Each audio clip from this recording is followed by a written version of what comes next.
Hello friends, नमस्कार। हर हर महादेव, जय श्री कृष्णा, राधे राधे। दोस्तों आज की वीडियो होने वाली है अंशु शुभम ऑफिशियल पर। अंशु की वीडियो आई है, उसके थंबनेल और टाइटल देखा मैंने और वीडियो भी देखा। कुछ चीज़ें उसने रखी हैं अपने ब्लॉग में कि कुछ कलेशी लोग हमारी पार्टी ख़राब करने की कोशिश कर रहे हैं। वो सभी देख रहे हैं। भाई उसने अपना फ़र्ज पूरा किया, अगर फ़र्ज पूरा भी नहीं करती तो लोग जीने नहीं देते। मुझे पता था कि बुलाएगी तो भी, नहीं बुलाएगी तो भी, मतलब कहीं से भी लोग जीने नहीं देते हैं। इतना मान के चलिए कि अच्छा करो तो भी, बुरा करो तो भी।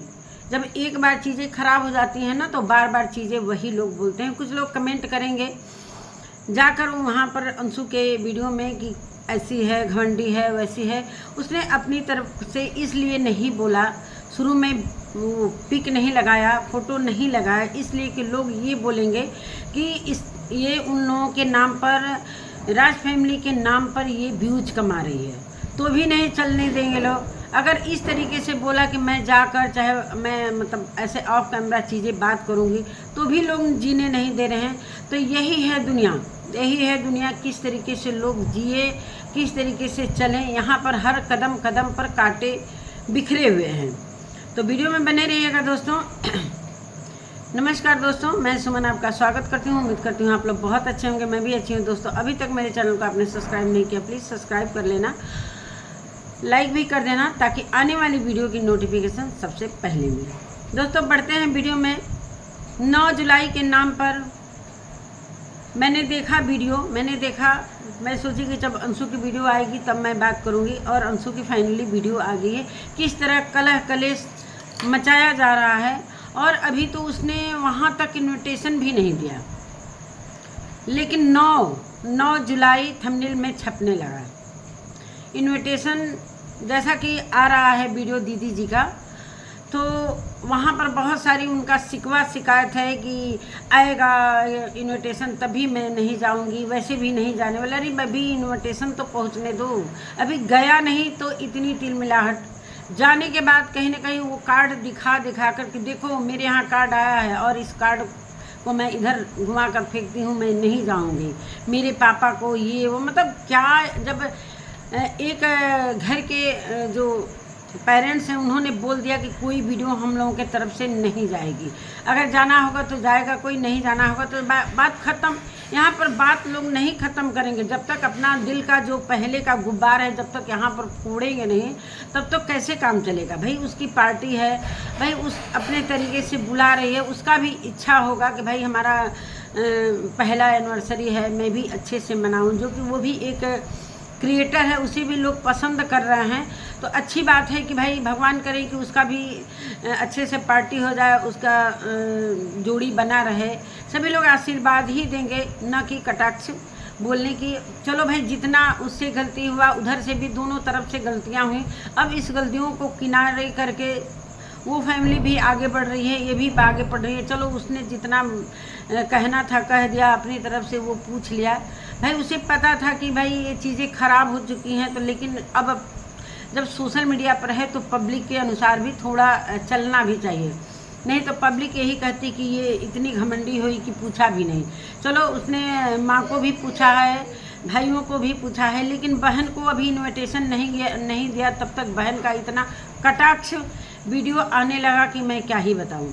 चलो अच्छा है कि अपनी पार्टी में सुकून से कम लोग ही रहें। उसने बोला कि कम ही लोग रहेंगे, बहुत सारे लोगों को उसमें से मैंने मतलब कम कर दिया है, थोड़ा कम ही लिमिटेड लोग रहेंगे तो अच्छा रहेगा।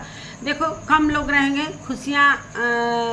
खुशी से सारी चीज़ें हो जाती हैं ना, तो बहुत अच्छा लगेगा। ज़्यादा वही कहते हैं ना, क्या कहते हैं, ज़्यादा साधु मठ का उजाड़, वही वाला कहावत हो जाएगा।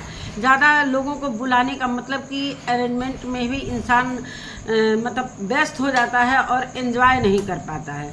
तो वो सारी चीज़ें जिसके ऊपर जिम्मेदारी रहती है, इतना बड़ा इवेंट करने का मतलब कि बहुत बड़ी जिम्मेदारी, वो चैन से एक हफ्ता पहले से ही चैन से न सो पाएगा। उसे बार बार वो चीज़ें करनी पड़ेगी कि ये यहाँ पर कमी है, ये गेस्ट आएगा तो मुझे यहाँ उनको एडजस्ट करना है, कैसे करना है, क्या खिलाना है, क्या पिलाना है, सारी चीज़ें। देखते हुए मतलब एक शादी के बराबर इंतज़ाम करना पड़ता है अगर एक अच्छा इवेंट करते हो तो अंशु के भी दिल में भाई जब फैमिली में ऐसा हो रहा है इवेंट तो उसका भी है कि भाई मैं भी क्रिएटर हूँ, मैं भी कुछ लोगों को जो उनके थ्रू जो इसको जानते हैं भाई, अगर नहीं भी पूछती तो लोग कहते कि देखो इससे मेरी बात हुई है, ये मेरे को जानती है, तब पर भी मेरे को इनवाइट नहीं किया। वो अपने तरफ से इनवाइट कर चुकी है, अब जिसका इच्छा होगा आएगा, जिसका इच्छा होगा नहीं आएगा। वहाँ पर कामनी और थोड़ा सा वो लगा था कि जब कामनी को उसने बुलाया तो निको को भी बुला देती। तो यहाँ पर मैंने एक वीडियो में बोला था चलो कोई नहीं, जिससे जिसका बने उसी को बुलाए। और भाई पहचान की बात लोग कह रहे हैं कि उनसे पहचान, मैं भी ये बात बोली हूँ कि भाई उन्हीं लोगों के वजह से अंशु की पहचान बने कि यूट्यूब पर जो आई उसे लोग पसंद करने लगे। भाई काम तो उसे ही करना पड़ेगा, और जितना इसकी पहचान नहीं मिली उतना तो इसे ट्रोल होना पड़ा, पहचान के बदले कितना सब कुछ सहना पड़ा। खैर अंशु से भी गलतियां हुई हैं, मैं नहीं कहती हूँ, मैं नहीं डिनाई करती हूँ कि इसको कोई नहीं डिनाई कर सकता है कि अंशु से गलतियां नहीं हुई हैं, लेकिन एक होता है ना कि अपनी फैमिली रहती है। चलो भाई हमारे बच्चे अगर अपने खुद के बच्चे हैं कितना भी गलती करेंगे, उससे बड़ी गलती जो इस फैमिली का बड़ा बेटा गलती कर चुका है, क्या उससे बड़ी गलती अंशु ने किया है? क्या उसके चरित्र पर कभी किसी ने उंगली उठाया है? उससे बड़ा तो कुछ भी नहीं हो सकता है ना। तो जब उसे माफ़ किया जा सकता था तो जिस तरीके से अपनाया गया था, चलो भाई वो बच्ची है, मानते हैं चलो भाई बच्ची है, बचपना में क्या कर रही है, उसको भी अंदर से ये होता होगा कि मुझे कोई बोलता है तो मैं भी अपनी बातों को बोलूं। उसे समझ नहीं आया, चलो भाई माफ़ कर दिया जाए।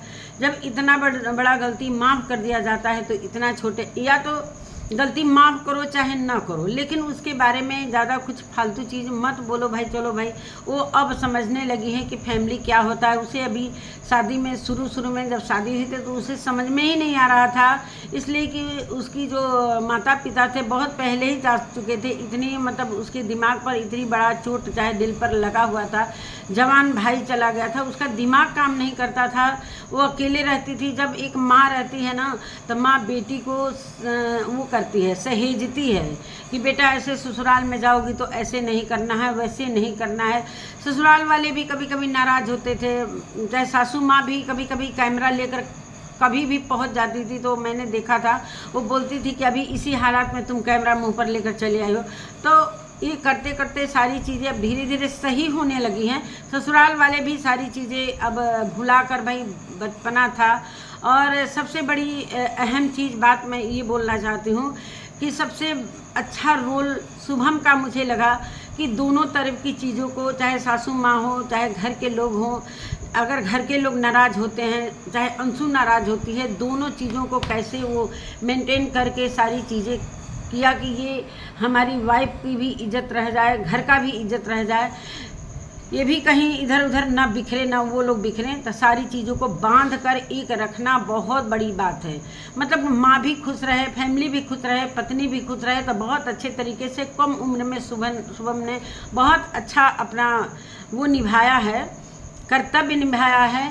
तो बहुत अच्छा लगता है कि उसके पति काफ़ी होशियार हैं, काफ़ी समझदार हैं, बिजनेस भी कर रहे हैं। तो चलो अब ये मान के चलना है कि अंशु को ये मान के चलना है कि जो भी करना है तुम्हें अकेले अपनी फैमिली के साथ करना है, बाकी और अब तुम्हारी वो जो असली फैमिली है, जो मायके वाली, जिसको तुमने इनवाइट नहीं किया था, पता ना वो लोग आएंगे कि नहीं आएंगे, इसके बारे में अंशु ने कुछ भी नहीं बताया है, न कोई अन्य लिस्ट बताया कि मेरे रिश्तेदार में कौन कौन आ रहे हैं।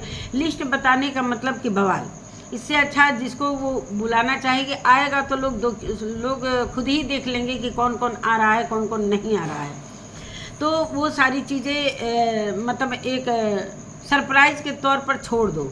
अंशु को मैं ये कहना चाहती हूँ, सरप्राइज़ के तौर पर छोड़ दो। जिसको आना होगा, मान लो किसी के बारे में तुम बोल रही हो वो आएंगे ज़रूर आएंगे, फ़ोन पर बोला है, अगर उनके आगे कोई समस्या आ गई, नहीं आ पाए तो इसलिए तुम चुप रहो भाई, तुम अपना कर्तव्य निभा दी। जिसको आना होगा आएगा, जिसको नहीं आना होगा नहीं आएगा, बात ख़त्म। अब तुम अपने कामों पर ध्यान दो, तुमको कैसे अरेंजमेंट करना है वो सारी चीज़ें।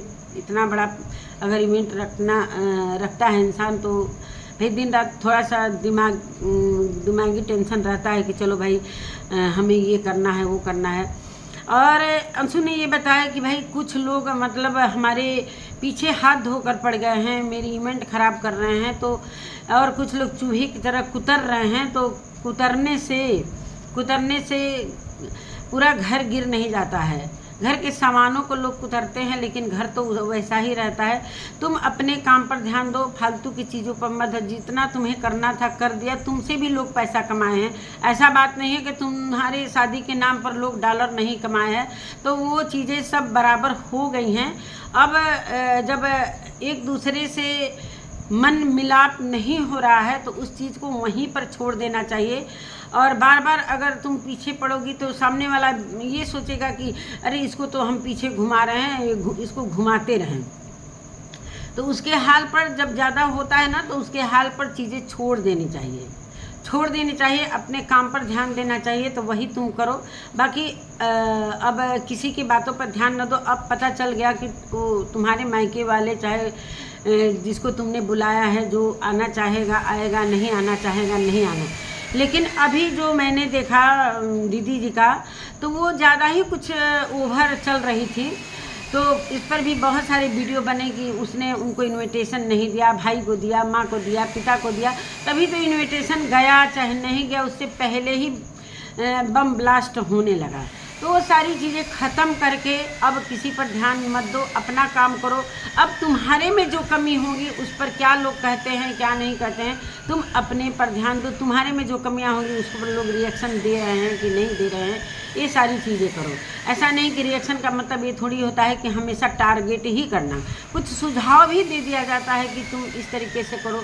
अगर किसी को पता भी नहीं है तो चलो भाई तुम अपने काम को ध्यान दो। अब तुम ऐसा ब्लॉग भी मत बनाओ कि किसी दूसरे पर लोग, अब ये जो तुमने जो डाला है कि कुछ लोग मेरी पार्टी ख़राब करने की कोशिश, तो अब तुम ये सब बातें करना बंद कर दो। तुम अपना इवेंट पर ध्यान दो और लिमिटेड लोग आएंगे तो सबसे बढ़िया रहेगा। मैं तो यही चाहती हूँ कि पहला चीज़ कोई खाली अपने रिश्तेदारों को लोग बुलाए ना, तो सबसे अच्छा रहता है। अगर ये सोशल मीडिया है ना, ये सोशल मीडिया पर जितने भी क्रिएटर हैं ज़रूर कहीं ना कहीं कमियां निकालेंगे कि हम तो गए थे तो ये नहीं वो नहीं। चलो तुम्हारा भी मन है कि चलो मेरा फर्स्ट एनिवर्सरी है, तुम्हारा भी दिली इच्छा है कि हम धूमधाम से करें। अच्छा है कि आगे आने वाले एनिवर्सरी पर भाई सिंपल ही लोग करेंगे, लेकिन चलो पहला है तो अच्छे से करो।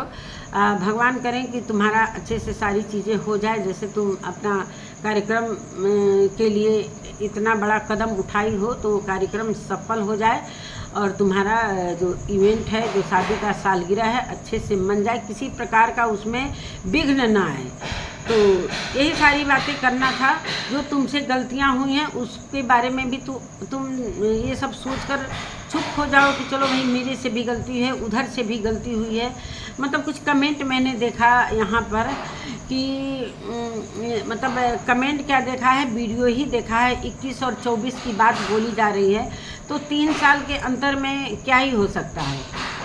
ये तो नहीं भाई कि 21 और 51 की बात हो रही है। 21 और 24 का मतलब कि थोड़ा बहुत अंतर होता है, तो जवाब सवाल चलता रहता है। अगर 24 अगर ज़्यादा 21 को बोलता है ना, तो 21 जब तक बर्दाश्त करता है, जब तक बर्दाश्त करने लायक होता है तब तक। लेकिन आने वाले समय में अगर 24 लगातार बोलता रहेगा तो 21 को 23 तक पहुंचना पड़ता है।